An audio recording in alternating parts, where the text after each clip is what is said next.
अगर आप भी चाहते हैं नए वीडियो एवं नए ऑडियो देखने एवं सुनने के लिए तो हमारे गोल्ड स्टूडियो चैनल को सब्सक्राइब जरूर करें एवं बेल आइकन दबाना ना भूलें।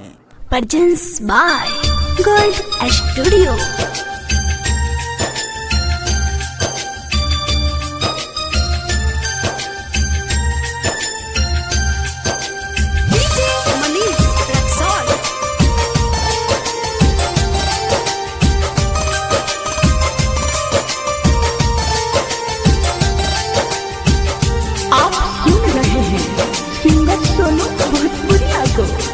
जहाँ जाए सनम या बनैखे गम, जहाँ जाए सनम या बनैखे गम, अखिया न भरिया बोलोरो से तू ससुरा जइबू बलोरो से,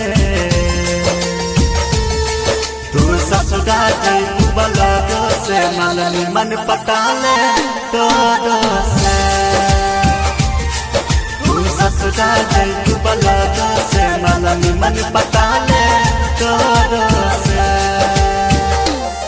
जहाँ जाए सनम या बनैखे गम,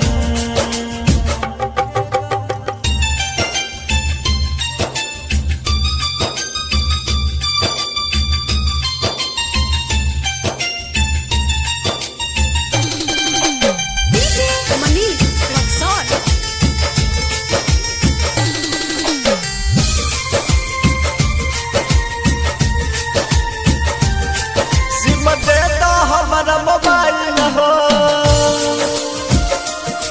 दुआना पपरत तो नया हो, मैं हटल जाके तू लगाला हो, सोना हो चिंगार सजाला हो, सुनो ये रानी भुलावतनी, सुनो ये रानी भुलावतनी, बन जइबू दोसरा के डोरो से,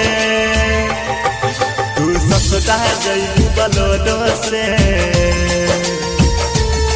तू ससुरा जइबू बलोरो से, मननी मन पटाले तोरो से, तू ससुरा जइबू बलोरो से, मननी मन पटाले तोरो से। जहाँ जाए सनम या बनैखे गम,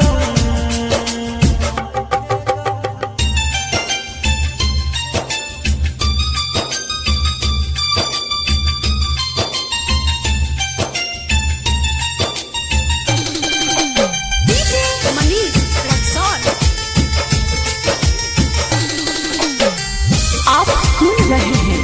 सिंगर सोनू भोजपुरिया को। बिहारी के जग धोले दादी के, सोनू भोजपुरिया नारी के, जग धोले हलूरी दादी के, विजयमानी सदीलिप चंदन के,